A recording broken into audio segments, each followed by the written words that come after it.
BRS MLA Palla Rajeshwar రెడ్డికి shock తగిలింది. Buffer జోన్లో అనురాగ్ యూనివర్సిటీ నిర్మించారని పల్లాపై కేసు నమోదైంది. మేడ్చల్ మల్కాజ్గిరి జిల్లాలోని వెంకటాపురంలో ఉన్న పల్లా రాజేశ్వర్ రెడ్డికి చెందిన అనురాగ్ యూనివర్సిటీ బఫర్ జోన్లో నిర్మించారని పోచారం పిఎస్లో irrigation department executive engineer Parameshwar ఫిర్యాదు చేశారు. బఫర్ జోన్లో యూనివర్సిటీ నిర్మించారని చర్యలు తీసుకోవాలని ఫిర్యాదులో కోరారు. చెరువులు ఆక్రమించి నిర్మించిన అక్రమ కట్టడాలు పైకి ఓవైపు హైడ్రా బుల్డోజర్లు తీసుకెళ్తున్న క్రమంలో తాజాగా బీఆర్ఎస్ కు చెందిన ఎమ్మెల్యే పల్లా రాజేశ్వర్ రెడ్డిపై ఫిర్యాదు నమోదు కావడం ఆసక్తికర పరిణామంగా మారింది.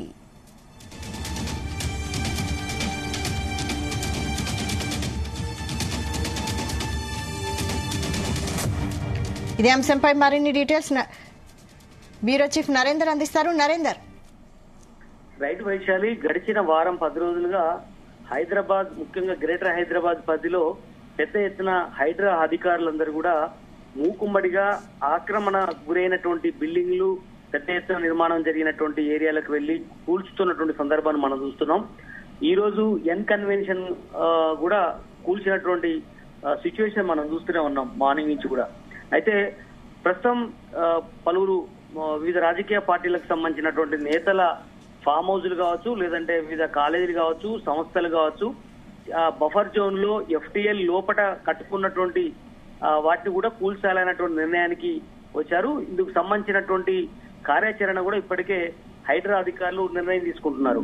అయితే ఇప్పుడు తాజాగా బీఆర్ఎస్ ఎమ్మెల్యే పల్లా రాజేశ్వర్ రెడ్డికి సంబంధించినటువంటి అనురాగ్ యూనివర్సిటీ కూడా అక్కడ నాదం చెరువు ఏరియాలో ఆక్రమంగా కట్టినటువంటి ఏరియాను కూల్చాలనేటువంటి నిర్ణయానికి ఇప్పటికే సూత్రప్రాయంగా నిర్ణయం తీసుకున్నట్టుగా తెలుస్తోంది. ప్రధానంగా మేడ్చల్ మల్కాజ్గిరి సంబంధించినటువంటి వెంకటాపురంలో ఉన్నటువంటి నాదం చెరువులో దాదాపు పెద్ద ఎత్తున అనురాగ్ యూనివర్సిటీకి సంబంధించినటువంటి ఈ కట్టడాలు ఉన్నాయో అవన్నీ కూడా ఆ నాదం చెరువుకు ఆనుకుని ఎఫ్టీఎల్ బౌండరీలోనే కట్టారు అన్నటువంటి ఆరోపణలు అవుతున్నాయి. దీనికి సంబంధించినటువంటి ఫిర్యాదు కూడా కాసేపటి క్రితమే అందింది. దీనికి సంబంధించినటువంటి ఎఫ్టీఎల్ గానీ ఇవన్నీ కూడా రూల్స్ విరుద్ధంగా చేశారు అన్నటువంటి ఆలోచనతోనే పోచారం సంబంధించినటువంటి పిఎస్ లో ఇరిగేషన్ డిపార్ట్మెంట్ సంబంధించిన ఎగ్జిక్యూటివ్ ఇంజనీరు పరమేశ్వర్ ఫిర్యాదు చేశారు.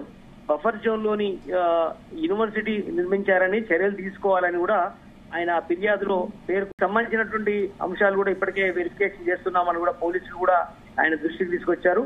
అంటే దీనికి సంబంధించి మనం ఒకసారి ఆయన ఫిర్యాదుదారుడు ఈ బఫర్ జోన్ లో కానీ ఎఫ్టీఎల్ లో ఉంది, దీని మీద యాక్షన్ తీసుకోవాలి. చాలా ప్రాంతాల్లో కూడా ఇలాంటి కట్టడాలు నిర్మించడం జరిగింది. ముఖ్యంగా ఇదే ఏరియాకి సంబంధించిన మేడ్చల్ మల్కాజ్గిరి పరిధిలో ఉన్నటువంటి ఈ నాదం చెరువులోని ఈ అనురాగ్ యూనివర్సిటీ కూడా ఈ రకంగా ఉంది అనే కూడా ఆయన ఆ ఫిర్యాదులో రాయడం జరిగింది. దీంట్లో ఎఫ్ఐఆర్ కూడా నమోదైంది. ప్రధానంగా 329(3), అదేవిధంగా 324/4, అలాగే 279 BNS 34 ఈ సెక్షన్ల కింద ఈ కేసులు అయితే నమోదు చేసినట్టుగా తెలుస్తోంది. పరమేష్ దీనికి సంబంధించినటువంటి కంప్లైంట్ దారుడుగా ఉన్నారు. అన్ని వివరాలు కూడా బఫర్ జోన్ లో ఎంత ఉంది, ఎఫ్టీఎల్ లో చెరువులు ఎంత దూరం కట్టడాలు జరిగాయి అని కూడా చెప్తాయి. దాదాపు 10 ఎకరాల్లో అనురాగ్ యూనివర్సిటీ చాలా ఏళ్ళుగా నిర్మించినటువంటి సందర్భం నడుస్తుంది కూడా. ఇప్పుడు ఆల్రెడీ అది యూనివర్సిటీగా కూడా అప్గ్రేడ్ అయినటువంటి పరిస్థితి మనం చూస్తున్నాం. ఇంట్లో వేలాది మంది చదువుతున్నారు కనుక ఇది అక్రమంగా నిర్మించబడిందని కూడా ఇరిగేషన్ సంబంధించినటువంటి అది కానీ మామూలు బయట ప్రైవేట్ వ్యక్తులు కూడా కాదు, ఏకంగా ఇరిగేషన్ సంబంధించినటువంటి నీటిపారుదలకు సంబంధించినటువంటి ఏ స్థాయి అధికారి రమేష్ ఈ రకంగా ఫిర్యాదు చేసిన నేపథ్యంలో ఖచ్చితంగా దీని మీద యాక్షన్ తీసుకుంటారని కూడా ప్రచారం జరుగుతుంది. ఖచ్చితంగా పల్లా రాజేశ్వర్ రెడ్డి పార్టీలో, బీఆర్ఎస్ పార్టీలో ఎమ్మెల్యేగా ఉన్నారు. జనగాం సంబంధించి పార్టీలో చాలా కీలకమైన నేతగా ఉన్నారు. ఇప్పటికే కేటీఆర్ కూడా చెప్పడం జరిగింది. ఆయనకు ఇప్పటికే తనకు ఫామ్ హౌస్ ఉందని ప్రచారం చేస్తున్న దాంట్లో నాకు ఎలాంటి ఫామ్ హౌస్ లేవని కేటీఆర్ ఇప్పటికే చెప్పారు. అలాంటిది ఉన్నా నేను లీజుకు తీసుకున్నటువంటి ఫామ్ హౌస్ లో కూడా ఆక్రమణకు గురైతే కూల్ చేయండి అని కూడా మొన్న ప్రెస్ మీట్ లో చెప్పారు. నాదే కాదు, మా పార్టీకి సంబంధించినటువంటి ప్రజాప్రతినిధులకు ఎవరికైనా ఉన్నా కూడా అవి కూడా ఎఫ్టీఎల్ గానీ బఫర్ జోన్ లో ఉన్న ఏ చెరువులో గానీ ఎక్కడైనా నాలాలు ఆక్రమించున్నా కూడా కూల్ చేయొచ్చు అని కేటీఆర్ చాలా స్పష్టంగా చెప్పడం జరిగింది. అయిన నేపథ్యంలోనే ఇప్పుడు ఒక్కొక్క నేతల చుట్టూ ఉచ్చు బిగిస్తున్నట్టుగా మనం అర్థం చేసుకోవాలి. ఇప్పటికే కాంగ్రెస్ సంబంధించినటువంటి కొంతమంది కూడా ఈ బఫర్ జోన్ లో ఎఫ్టీఎల్ బౌండరీలో చాలా చెరువుల ఉన్నాయని కూడా చెప్తున్నారు. దుర్గం చెరువు కావచ్చు, లేదంటే చాలా చెరువుల దగ్గర కూడా ఉన్నాయంటూ ఇప్పుడు బీఆర్ఎస్ సంబంధించినటువంటి పల్లా రాజేశ్వర రెడ్డికి సంబంధించినటువంటి అనురాగ్ యూనివర్సిటీ కూడా ఇదే పరిధిలోనే ఉంది అన్నటువంటి ఆరోపణలు ఉన్నాయి. చాలా కాలంగా కూడా ఆయన మీద కంప్లైంట్ వస్తూనే ఉన్నాయి. కానీ ఇప్పుడు హైడ్రా అధికారులు పెద్ద ఎత్తున ఆక్రమంగా నిర్మించుకున్నటువంటి కట్టడాలు ఏదైతే కూల్చేస్తున్నారో కనుక ఇప్పుడు మరోసారి తెరపైకి వచ్చింది. పల్లా రాజేశ్వర రెడ్డికి సంబంధించినటువంటి యూనివర్సిటీ కూడా పెద్ద ఎత్తున ఆక్రమణ గురైంది అంటే వాటిని కూడా కూల్చేయాల్సిన అవసరం ఉందని కూడా ఏకంగా ప్రభుత్వంలో ఉన్నటువంటి అధికారే కంప్లైంట్ చేయడం అనేది ఇప్పుడు చర్చనీయాంశమైంది. నరేందర్, మరి దీనిపై పల్లా రాజేశ్వర రెడ్డి స్పందించారా? బట్ ఇంకా స్పందించలేదు. ఆయన దృష్టికి వెళ్ళింది. దీనికి సంబంధించినటువంటి కంప్లైంట్ ఇచ్చినటువంటి ఇరిగేషన్ డిపార్ట్మెంట్ సంబంధించిన ఎగ్జిక్యూటివ్ ఇంజనీర్ అని ఆయన దృష్టికి వెళ్ళింది.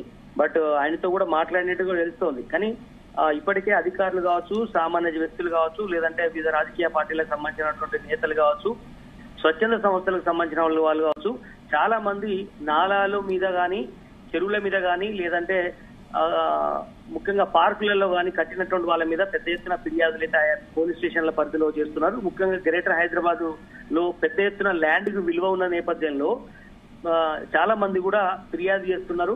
ఎందుకంటే ఇష్టానుసారంగా ఎఫ్టీఎల్ కానీ బఫర్ జోన్ లో కట్టుకోవడం ద్వారా మొన్న జరిగినటువంటి వర్షాలు కానీ అంతకంటే ముందు మనం చూసినటువంటి వర్షాలతో మొత్తం సిటీ మొత్తం మునిగిపోయినటువంటి సందర్భాన్ని మనం చూసాం. లాస్ట్ టైము కూకట్పల్లి, ప్రగతి నగర్ కావచ్చు, లేదంటే చాలా ఏరియాలో కూడా కాలనీలు మునిగిపోయినటువంటి పరిస్థితి మనం చూసాం. కనుక ఇలాంటిది మరోసారి జరగకుండా ఉండాలంటే ఖచ్చితంగా చెరువులను కాపాడుకోవాలి, పార్కులను కాపాడుకోవాలి అని చాలా మంది సిటిజన్స్ కావచ్చు, లేదంటే స్వచ్ఛంద సంస్థలకు సంబంధించినటువంటి వాళ్ళు కావచ్చు, అధికారులు కావచ్చు కంప్లైంట్ చేస్తున్నారు. అందులో భాగంగానే ఇప్పుడు ఇరిగేషన్ సంబంధించినటువంటి డిపార్ట్మెంట్ సంబంధించినటువంటి వ్యక్తి కూడా ఆ అనురాగ్ యూనివర్సిటీకి సంబంధించినటువంటి ఆక్రమణకు సంబంధించి కంప్లైంట్ చేశారు. కాబట్టి దీని మీద హైడ్రా అధికారులు మరి ఎట్లాంటి యాక్షన్ ప్లాన్ తీసుకుంటున్నారు? ఇప్పటికే గతంలో నోటితో చెప్పడం జరిగింది, మౌఖికంగా చెప్పినప్పుడు కూడా ఇప్పుడు ఏకంగా ఎఫ్ఐఆర్ నమోదు చేసి పోలీస్ స్టేషన్ లో కంప్లైంట్ రేజ్ అయిన నేపథ్యంలో ఇప్పుడు హైడ్రా అధికారులు మరి కూల్చివేయడానికి సిద్ధంగా ఉంటారా, లేదంటే పూర్తి స్థాయిలో ఎంక్వైరీ జరిగిన తర్వాతనే అలాంటి నిర్ణయం తీసుకుంటారనేది మనం చూడాల్సిన అవసరం ఉంది.